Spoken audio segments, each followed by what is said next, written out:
presenta Motorola con su Moto G72. Hello, Moto. Hay por lo menos un par de temas que queríamos tocar esta mañana con el diputado colorado Gustavo Subía. Uno de ellos es la interna de su partido, teniendo en cuenta que parece que Robert Silva va a ser candidato en los hechos. Se habla de Gabriel Gurméndez, se habla de Guzmán Acosta y Lara, está el nombre de Ojeda arriba de la mesa. ¿Qué va a pasar con su sector? ¿Qué va a pasar con Tercera Vía? ¿A quién va a apoyar? Y el otro gran tema también que queríamos conversar con Subía esta mañana son las diferencias públicas entre el ministro del Interior, Luis Alberto Heber, y la jueza Maynard. La intervención de la Suprema Corte de Justicia en este diferendo y también la posición que han asumido los magistrados y el Colegio de Abogados. Diputado Subía, ¿cómo le va? Buenos días. Buenos días, señor. Muchas gracias por la llamada. Por favor, es un gusto.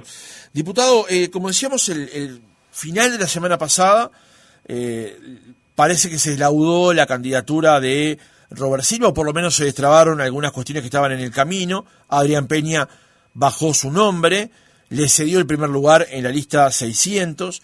Estaría el nombre también de Gurméndez, pero ya en ese caso por la lista 15.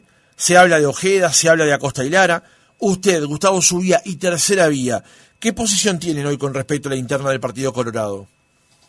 Bueno, la posición, ya la he manifestado en otras oportunidades, va a ser un lanzamiento también de mi persona a la precandidatura del partido. Ajá. Van a haber distintas orientaciones, no es malo que el partido presente distintas orientaciones, y hay una incógnita que en los últimos días se viene desvelando, y es la incógnita del regreso de Pedro Bordaberry o no al Partido Colorado. Aparentemente, porque no hay cosas definitivas a esta altura de los acontecimientos, no se daría el regreso de Pedro Bordaberry y entonces se moviliza un poco más la interna del partido. El partido ha tenido momentos difíciles en estos últimos años, justamente la partida de Talvi, el no regreso de Bordaberry, se supone también que el presidente Sanguinetti va a dar un paso al costado, así que hay un nuevo realineamiento de otras fuerzas, pero lo que es mi sector Tercera Vía, que tiene una clara posición y más ahora referente a varios temas en los cuales no está de acuerdo con la conducción que lleva a cabo el Poder Ejecutivo, sobre todo en los temas de seguridad, esa percepción bien diferente tiene que hacerse valer a nivel de la interna y la vamos a hacer valer. En algún momento la eventual presentación de Pedro Bordaberry había puesto, estaba supeditada su precandidatura a la aparición de Bordaberry, o usted ya había decidido de todas maneras concursar igual. No estaba supeditada en la medida que no conversé con Bordaberry para saber cuáles eran sus reales aspiraciones, pero era un factor de innegable peso dentro del partido. En los últimos días ha habido una brisa que corre dentro del partido y es la concepción de que no vuelve Pedro Bordaberry. Así que es determinante porque era una figura de peso, de gravitación en la interna del partido.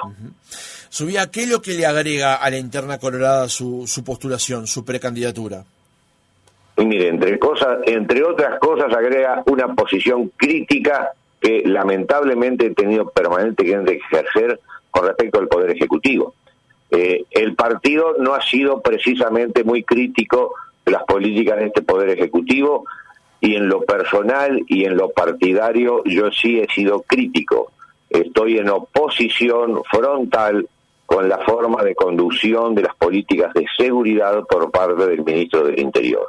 Pertenezco a la coalición, no me quedo callado, hablo de lo que sé y lamentablemente tengo que criticar esta política de los últimos 2 años, donde los delitos, sobre todo el de homicidio, han vuelto a crecer.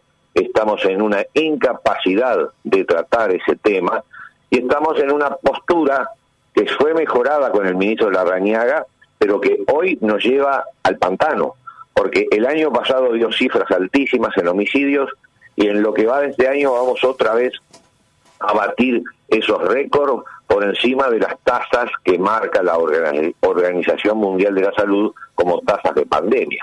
Entonces, lo que criticamos al Frente Amplio, y yo en particular fui muy enfático en el 2019, cuando me fui de la Fiscalía y critiqué toda aquella armazón que estaba propiciando el crecimiento de los delitos, Bueno, Larrañaga le dio un giro benéfico a ese crecimiento permanente de delitos, logró frenar lo que venía siendo endémico ya, pero lamentablemente con la administración de Heber hemos volvimos en cifras, y lo que es peor, volvimos conceptualmente a lo que era la forma de pensar del Frente Amplio en el enfrentamiento con los delitos. A ver, si tenemos un minuto, una de las políticas que implementó o que quiere implementar este ministerio para el combate del delito de homicidio, el más grave de los delitos y que está lamentablemente haciendo estragos en nuestro país, es lo que se llamó la política de los interruptores. Los interruptores pertenecen a una concepción que se ha dado en Estados Unidos con resultado muy diverso, pero se quiere trasladar a un ámbito como es el Uruguay completamente diferente, y son ex reclusos rehabilitados, categoría que además en el Uruguay no existe, porque las oficinas del Ministerio del Interior encargadas de velar por si hay o no rehabilitación y cumplimiento de las medidas impuestas son oficinas que tienen una incapacidad fáctica. Son oficinas que están compuestas por 100 integrantes para controlar poblaciones de 19.000 procesados sin prisión. Bueno, esas personas, los ex reclusos rehabilitados, serían los encargados de conversar con delincuentes a los efectos de hacer disminuir los delitos de homicidio. Me parece lisa y llanamente un concepto absurdo, aberrante. En otras partes, en Estados Unidos, se han dado estos procedimientos con algún resultado que no ha sido todavía convalidado, y ese resultado ha sido porque se han tratado de grupos de delincuentes jóvenes o de delincuentes vinculados a temas raciales, donde todavía se está a tiempo de que algún consejo tenga cierta incidencia. Pero en el Uruguay estamos hablando de bandas profesionales con contactos internacionales en el delito del narcotráfico, con homicidios aberrantes. Es absurdo. Bueno, eso para citarle solamente uno de los puntos en los que hay discrepancia con la nueva concepción del Ministerio del Interior, que a mí me parece que no va a buen puerto, y estamos otra vez dejando el país caer en manos de la inseguridad. Ahora, diputado, antes de pasar a los temas de seguridad, quería agotar las cuestiones políticas. En la interna de su partido, ¿usted no ve uno de los precandidatos o uno de los nombres que están en la vuelta que pueda justamente aunar parte de las ideas que usted tiene en materia de seguridad y por eso larga su precandidatura? ¿O su interés es, bueno, marcar votos y decir, aquí estoy yo? No. Tengo una posición manifiestamente clara. Inclusive estuve en oposición con el presidente Lacalle en oportunidad del tratamiento del tema impuesto IAS, que él había prometido derogar, y cuando llegó al Parlamento en marzo de este año ofreció un descuento de un 8% de ese impuesto que lo habíamos prometido en campaña que iba a ser derogado. Esa oposición me llevó meses después a lograr obtener, por una conjunción de astros que se me dio, porque yo tengo obviamente debilidad parlamentaria por ser un único diputado del sector tercera vía, pero me llevó a la posibilidad de negociar un descuento de un 48% de ese impuesto que se va a operar al finalizar este periodo. Así que esa oposición al presidente en otros temas que no fueron el tema de seguridad también me llevó a tener rispideces dentro del partido que ha acompañado, creo que demasiado calmo, ha acompañado el devenir de la coalición en todos los aspectos. Así que dentro del partido ha sido muy clara una posición de no acompañamiento de determinadas políticas del Poder Ejecutivo, y ni que hablar en el tema de seguridad, que es el tema fundamental, que otra vez comienza a ser el tema fundamental en esta sociedad, simplemente que todavía no se ha expresado claramente en determinados barrios de Montevideo. Lamentablemente está enquistado en los barrios del centro, del norte de Montevideo y en otras partes del país, pero en cuanto haga explosión el tema para la totalidad del territorio nacional, vamos a estar otra vez como estuvimos en el 2019 y vamos a estar prometiendo formatos futuros inaplicables y entonces me encuentro en una situación completamente de oposición y eso marca el perfil dentro del partido. Ahora, diputado, ¿usted cuántas veces votó en contra del gobierno en este perfil de oposición que dice mantener? He votado en varias oportunidades. Concretamente, en lo que respecta al IAS, he votado negativamente ciertos aditivos que desde el inicio de esta administración se quisieron llevar a cabo. Voté negativamente en oportunidad de que ese fue el monto que se otorgaba el impuesto. Y en materia de seguridad he votado también negativamente algunos proyectos. No hice un voto en la moción de censura que el Frente Amplio le quería otorgar al ministro Heber.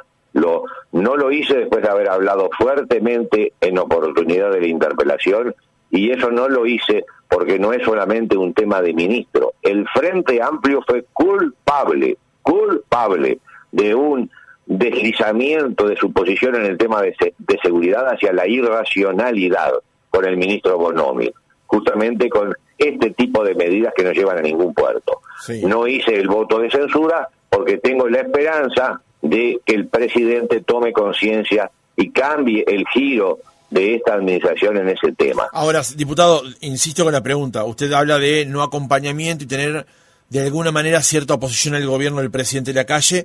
Ahora, salvo en una cuestión vinculada al IAS, en todas votó a favor de lo mismo que planteó el gobierno, y en este caso de la censura al ministro Heber, que es un tema de seguridad que a usted le atañe muy especialmente, no votó lo que se había planteado por parte de la oposición.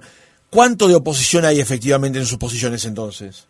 Bueno, la oposición está en una permanente dicción de mi diferencia profunda con los postulados del ministerio. Ahora, votar una moción de censura es un acto político que da la razón a una fuerza política como es el Frente Amplio, que justamente no supo tomar medidas claras en el tema de seguridad. Es darle la razón a quien íncitamente y durante varios años no la tuvo. Lo admito claramente, he manejado con prudencia mi voto porque sigo perteneciendo a la coalición y en materia de una interpelación está en juego la manutención o no manutención de la coalición. Eso no significa, le vuelvo a repetir... No por su voto en particular. No por mi voto. Usted puede expresarse sin problema porque sabe que su voto no mueve necesariamente la balanza de una posición en la otra. Bueno, obviamente, el voto de un legislador no va a mover el voto de 99 integrantes de la Cámara. Lo que le quiero expresar, y yo me adelanté a decírselo, es, no voté la censura porque es darle la razón a una fuerza política, que es el Frente Amplio, que ha demostrado también total inefectividad en el área de seguridad.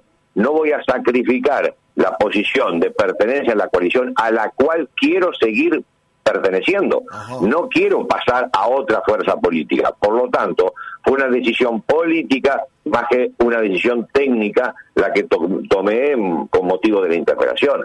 Ahora, eso no critica que también políticamente, por mi forma de hablar en todos estos temas como estoy hablando, molesta, no es de recibo y se me hace crítica, con lo cual mantengo un perfil difícil pero necesario en este momento. Bien.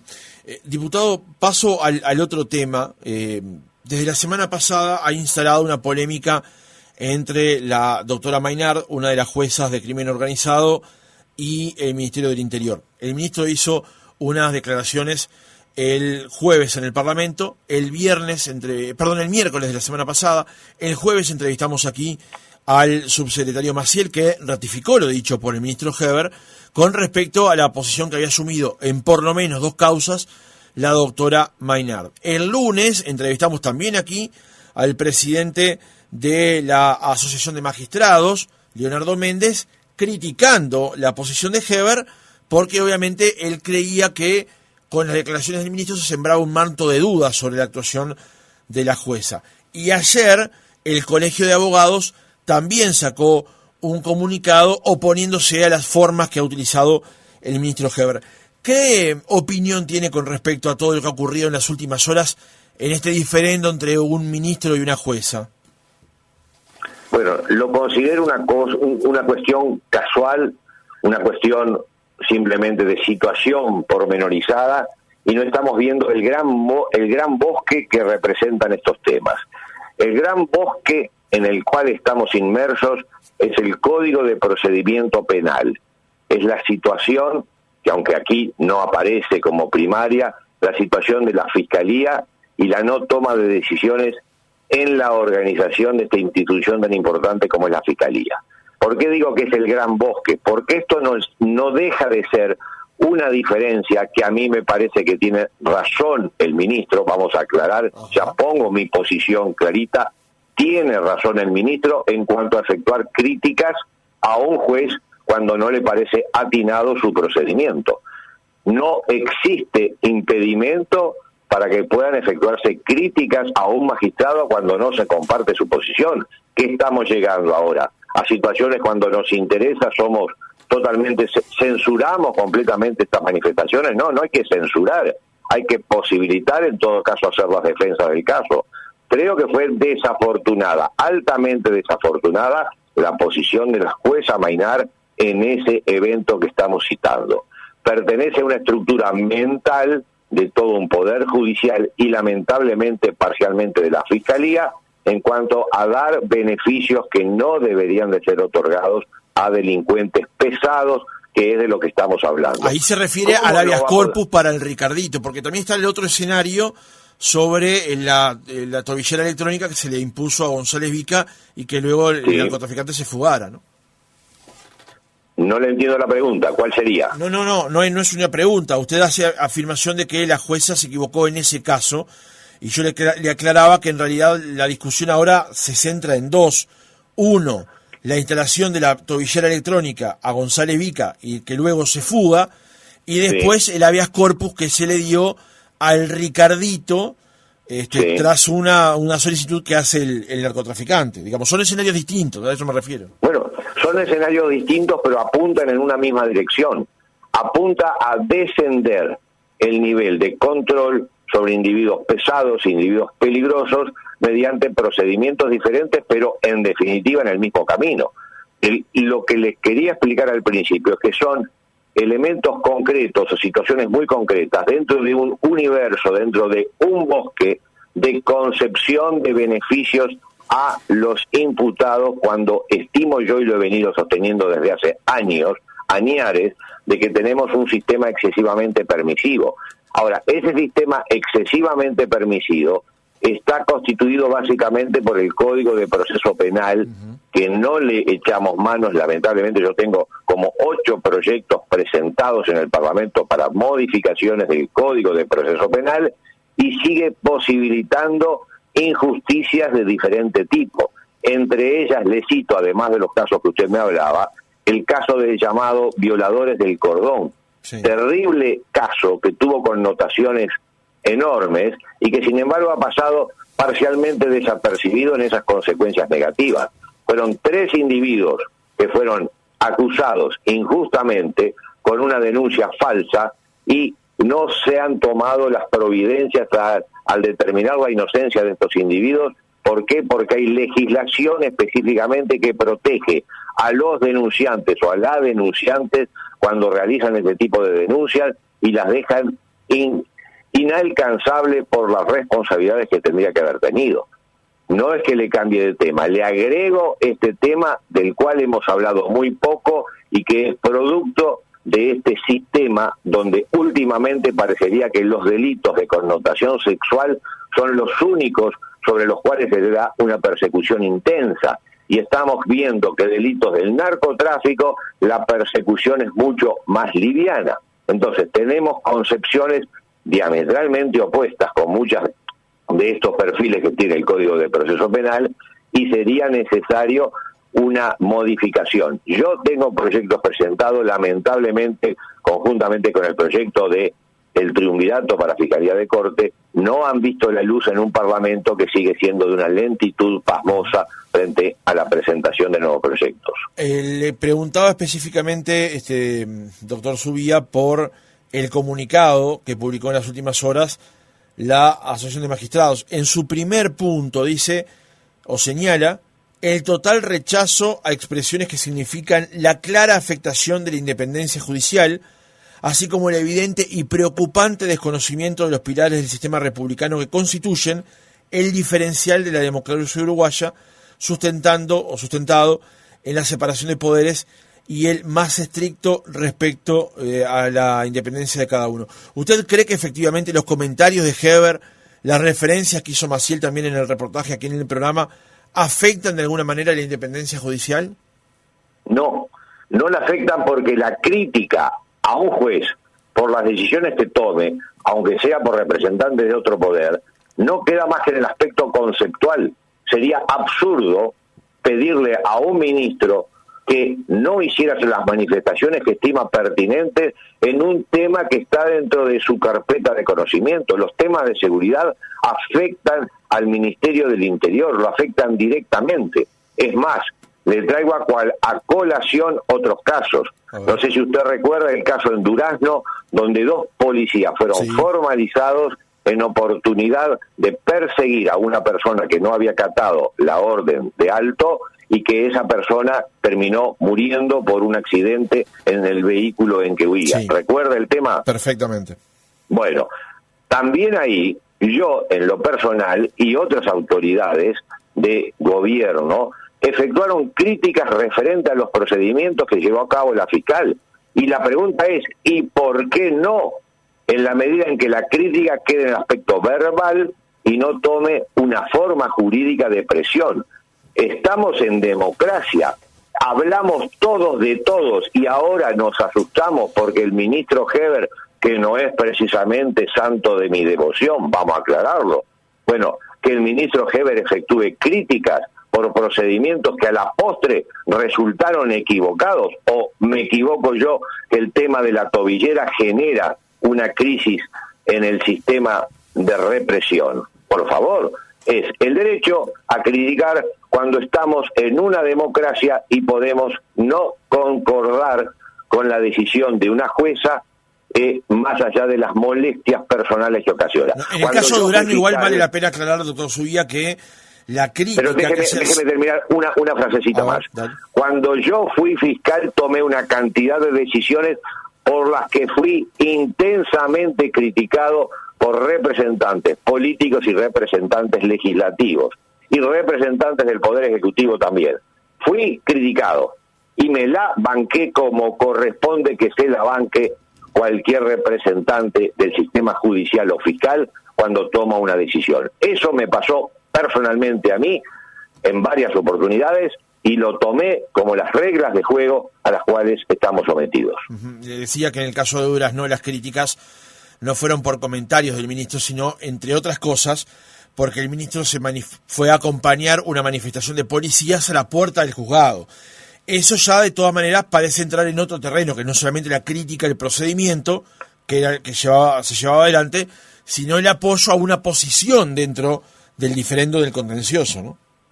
Bueno, fue una presencia circunstancial que podrá criticarse aquella, no esta. Aquella podrá criticarse, estoy perfectamente a la espera de cualquier tipo de crítica sobre aquella posición que tomó, puede ser, pero le estoy refiriendo de que fue una posición que toma un fiscal en forma que en lo personal me pareció desastrosa porque tiene incidencia dentro del cuerpo policial, el cual tiene que llevar a cabo la persecución de delitos. Lo que le quiero repetir, a ver si me entiende, yo tomé posicionamiento con respecto a lo que se llamó el copamiento de la Suprema Corte de Justicia en el año 2013, donde fueron procesadas 7 personas, entre las cuales estaba, por ejemplo, para recordarle a los oyentes, la figura de el señor Zabalza. Y había 6 personas más. Recordemos que en ese caso fue cuando la Suprema Corte de Justicia removió de su cargo a la doctora Mota. Exacto. En aquella oportunidad, la postura que yo tomé como fiscal, que fue solicitar el procesamiento con prisión de quienes participaron más activamente en este mal llamado, pero para que se entienda, copamiento, en aquella oportunidad recibí críticas fuertes, airadas y intensas de cantidad de sectores vinculados a la fuerza en aquel momento del Frente Amplio. Y esas críticas no me motivaron para decir me siento agredido, me siento coartado. Estimo que las críticas a un operador judicial que realice el sistema político están dentro de las leyes de juego que tenemos que aceptar. Otra cosa pueden ser otro tipo de movimientos que le acepto que pueden ser discutibles, pero no la crítica en sí. Doctor Zubia, le hago una pregunta más sobre este tema, antes de cambiar a otro asunto. Una de las preguntas que le hacíamos al doctor Méndez el lunes en la entrevista tenía que ver con cómo ingresan al expediente judicial ciertos informes que pueden inducir o no error al fiscal o al juez en un caso determinado. La pregunta que le quiero hacer es la siguiente, porque también tiene que ver con el habeas corpus al Ricardito. ¿Es necesario robustecer los procedimientos teniendo en cuenta que, por ejemplo, para falsificar documentos que habrían inducido a la jueza Maynard a tomar la decisión de colocar la tobillera electrónica, se pagaron hasta $100.000 para falsificar esos documentos? ¿Hay que robustecer los procedimientos teniendo en cuenta el dinero del que dispone el narcotráfico para vulnerar justamente las normas? Sí, probablemente tenemos muchos procedimientos muy inexactos, fundados en cierta buena fe habitual en la recepción de documentos y en el caso de documentos escritos. Son todos elementos a tomar en cuenta, pero lo que vuelvo a insistir es la concepción general que tenemos a partir del nuevo Código de Procedimiento Penal en la benignidad con que tratamos este tipo de delitos. La jueza Maynard, a quien conozco y respeto, pero creo yo que, en definitiva, no hubiera podido tomar la decisión de poner una tobillera a este tipo de recluso, con la peligrosidad enorme que tiene, sin haber apelado a más pericias y a más controles, no solo de tipo físico, como aparentemente se apeló. Yo no estoy en conocimiento de los detalles y de los pormenores del caso, sino además a elementos psicológicos que tienen que darles informes sobre la capacidad de este individuo para controlarse y no fugarse con las facilidades que se le estaba dando. Creo que el sistema, repito, es hiperbenigno con el delincuente, con delincuentes pesados, con delincuentes vinculados al narcotráfico, que sabemos la capacidad que pueden manejar enormemente más alta que otros delincuentes, y con los que lamentablemente seguimos con una legislación de benignidad en forma permanente. Como país no cobramos conciencia de que el delito se lo enfrenta con severidad. Seguimos soñando utópicamente, y el propio ministro, que lo defiendo porque critique, y sin embargo lo critico porque en sus planes de futuro está esta forma, a mi juicio, muy aniñada de enfrentar el delito. Seguimos soñando como país con enfrentar el delito con medidas humanitarias permanentemente. No, el delito se enfrenta con severidad, y hasta que no nos caiga la ficha, que todavía al uruguayo medio no le cae la ficha, de la necesidad de severizar los procedimientos, no vamos a llegar a ningún lado. Con respecto a lo que usted me pregunta, sí, el narco es poderoso, hay que atacarlo en forma poderosa y hay que tomar los mayores recaudos. Pero le vuelvo a repetir el elemento central. Una pericia meramente física para tomar la decisión de imponer una tobillera me parece que es completamente una falta de concepción de lo que estamos enfrentados. Las pericias tendrían que haber sido varias y tener las mayores prudencias, porque estas cosas no es la primera vez que suceden. Doctor, una última pregunta. Usted ha planteado en varias oportunidades crear un triunvirato para dirigir a la Fiscalía General de la Nación, teniendo en cuenta el poder que hoy tiene ese organismo. Su idea no se la han llevado, y tampoco se ha cambiado al fiscal Gómez, que hoy como subrogante está ocupando el cargo. ¿Qué es lo que debe pasar aquí? Porque lo cierto es que el doctor Gómez continúa, que las políticas o la forma que lleva adelante la Fiscalía siguen adelante, pero hay otros mecanismos, hay otros países que tienen otras formas. Por ejemplo, Colombia tiene como mecanismo que al fiscal general lo designa la Suprema Corte de Justicia. ¿Se deben crear caminos alternativos para solucionar este problema o dejarlo así como está? No, caminos alternativos hay que crear. Hoy tenemos la mayor concentración de poder en la persona de un fiscal de corte, como no se conoce en la historia judicial del país, y sin embargo yo presento un proyecto para crear un colegiado donde hoy el poder está todo concentrado en una persona, a mi juicio, en forma irracional, bueno, y ese proyecto no prospere. Usted me pregunta si deben de haber otros mecanismos, y hay mecanismos, pero tenemos que aplicar algunos. Yo propicio el triunvirato, no tengo por qué propiciar otros mecanismos alternativos cuando me parece que este es de orden y coincide además con la estructura de lo que es un servicio descentralizado, como en toda la administración pública, tiene esos consejos colectivos que toman decisiones. Ahora, hay mecanismos incluso de fiscales de corte que tienen raigambre electoral, es decir, se votan en las elecciones por un determinado fiscal de corte. Hay varios mecanismos. Yo estoy proponiendo este del triunvirato y tengo también quejas para hacer al Poder Ejecutivo porque, en principio, el presidente, a través de la senadora Bianchi, se expresó este año que estaría de acuerdo en la idea de un triunvirato para la Fiscalía de Corte. La senadora, en quien tengo plena confianza, lo salió a manifestar y no fue contradicha. Y sin embargo, 6 meses después, en el Parlamento yo me sigo enfrentando a la frialdad total, a la pasividad total con respecto a este proyecto. Y estamos ahí errándole nuevamente al bizcochazo como en tantos otros temas. No puede haber la concentración brutal de poder que tiene el fiscal de corte.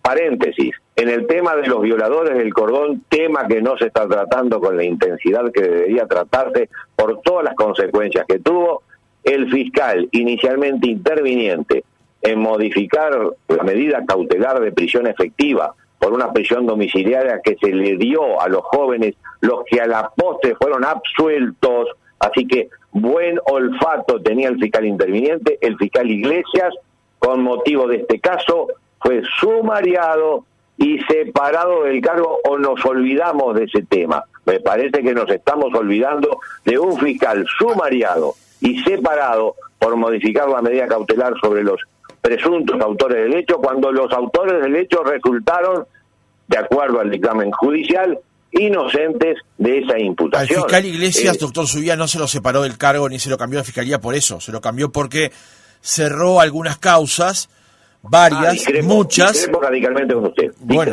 está bien, puede discrepar. Igual, de todas maneras, déjeme terminar de contarlo. Por cerrar algunas causas que luego otro fiscal tomó, reabrió y en algunos casos logró sentencia. No, la conducta de que el otro fiscal la reabrió fue posterior al sumario del doctor Iglesias. Sí, claro. Y por otra parte, conozco la interna porque conozco a los actores y hay otros fiscales que llevaron a cabo archivos en mucho mayor cantidad que Iglesias y no pasó nada. El tema central estuvo en la presión que los grupos feministas ejercitaron sobre el fiscal Iglesias y sobre la Fiscalía General de la Nación, logrando a la postre no la destitución, pero el inicio de un sumario con separación del cargo.